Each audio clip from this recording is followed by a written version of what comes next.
Take a ride through the 1980s via the songs that tell the history of the decade. Being Black in the 80s is a podcast docuseries hosted by me, Touré, looking at the most important issues of the 80s through the lens of the decade's songs. This is the funkiest history class you'll ever take. Join me, Touré, for Being Black in the 80s on the theGrio Black Podcast Network or wherever you listen to podcasts. Available June 1st.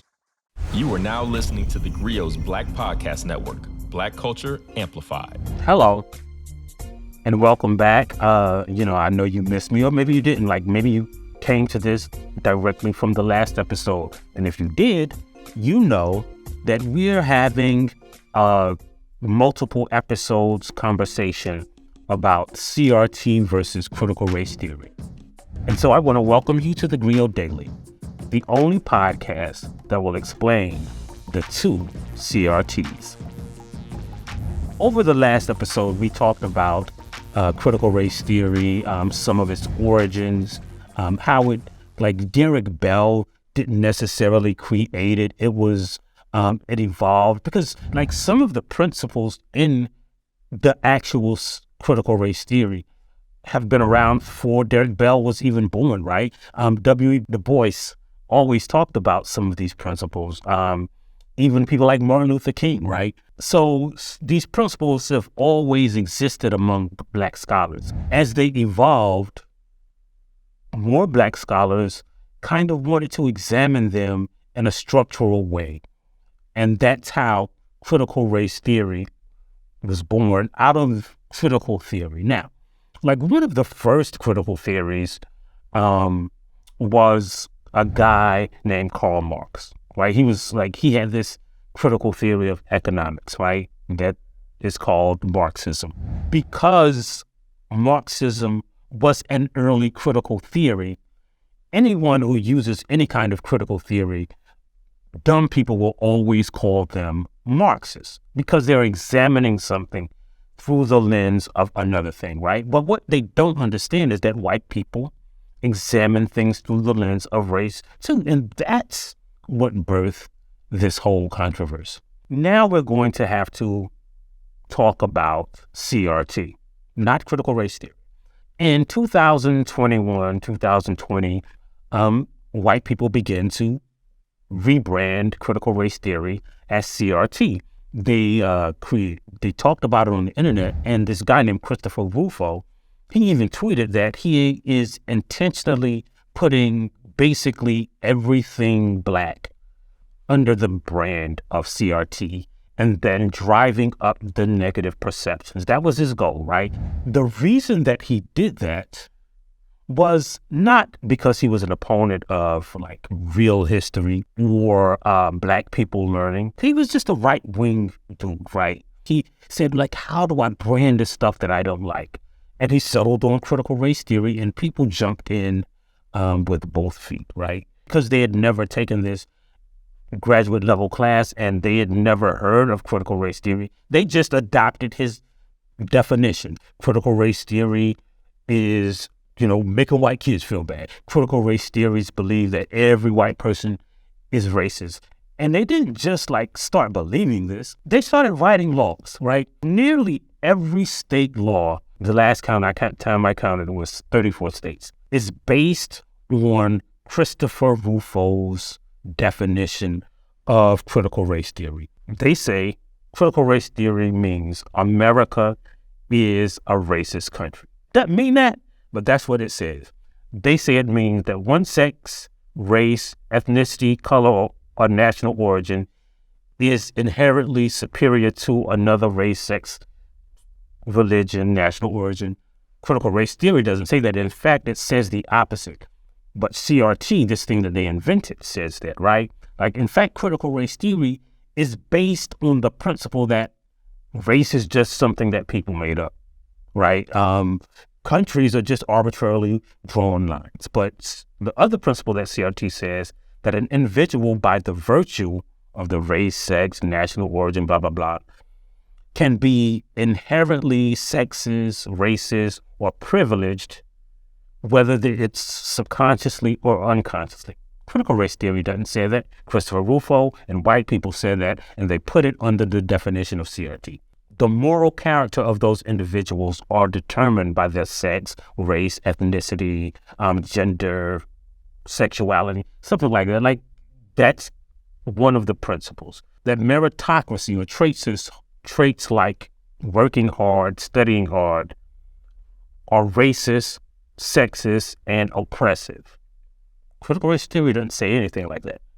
Even though white people do think like they got everything by merit and people who don't achieve got stuff because they were lazy, critical race theory doesn't say that. It notes that that is some of the products of racism, right? That kind of mentality. Fault, blame, or bias should be assigned to a race, sex, or ethnicity based on nothing but their race or their gender or their privilege. This thing that they made up, they believe it says that. Now, all of those things aren't exactly contradictory to actual critical race theory. But if you pull up any state's laws that have passed a bill, and we're going to put some on the screen for you, right? Like here's South Carolina's, here's Mississippi's, here's Tennessee. You notice they all have those precepts like right in the law, because they didn't take critical race theory. They didn't take that stuff that Derek Bell had taught. They didn't take the work of Kimberly Crenshaw. They didn't take the book that was written by Richard Delgado. They didn't use any of that. They didn't use any actual critical race theory to define critical race theory. They used this definition by this white grievance studies white supremacist named Christopher Rufo. And then Ron DeSantis hired Chris Rufo to be in charge of Florida schools, and voila, CRT was redefined. But it doesn't mean anything because, again, they redefined stuff. They redefined civil rights as communism. They redefined, the Black Power movement as anti-white. They redefined Black Lives Matter as anti-cop. It's what they do, but it's not true. So you have to realize that when you're talking about critical race theory, it's different from this CRT thing that was manufactured and written into law. In next episode, we're going to get into the major differences.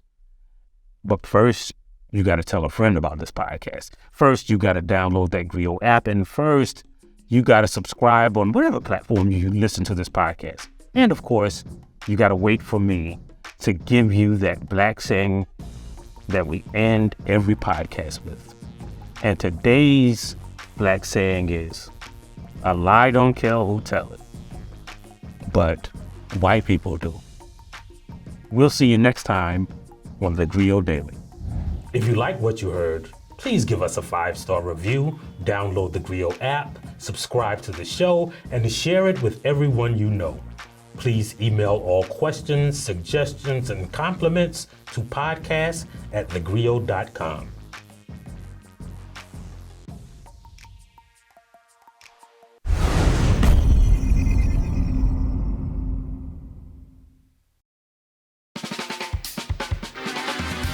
I'm political scientist, author, and professor Dr. Christina Greer, and I'm host of The Blackest Questions on theGrio's Black Podcast Network. This person invented ranch dressing around 1950. Who are they?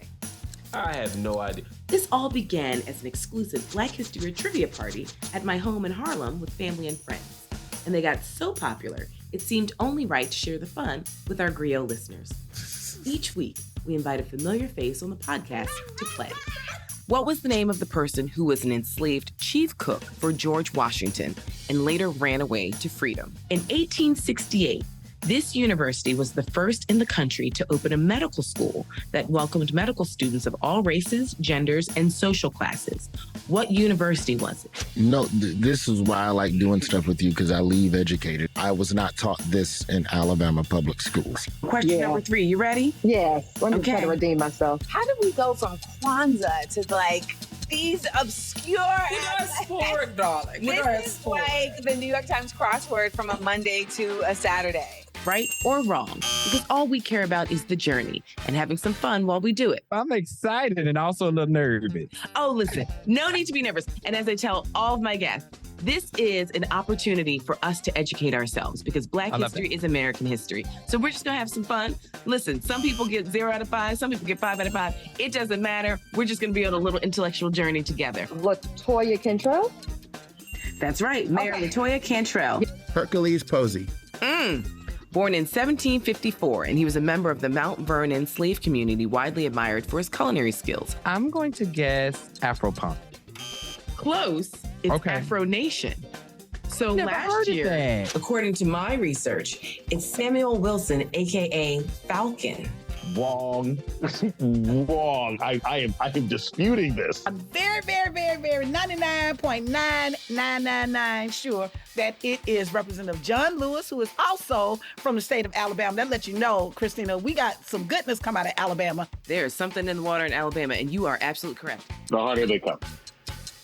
Close. Oh, wait. The harder they fall? That's right. I'm one of those people that just changes one word. I mean, I know the song too well. I just don't know nothing today. It's I'm going to pour myself a little water while you tell me the answer. The answer is Seneca Village, which began in 1825 with the purchase of land by a trustee of the AME Zion Church. You know why games like this make me nervous? I don't know if I know enough black. Do I know enough? How black am I? Oh, my Lord. We gonna find out in public.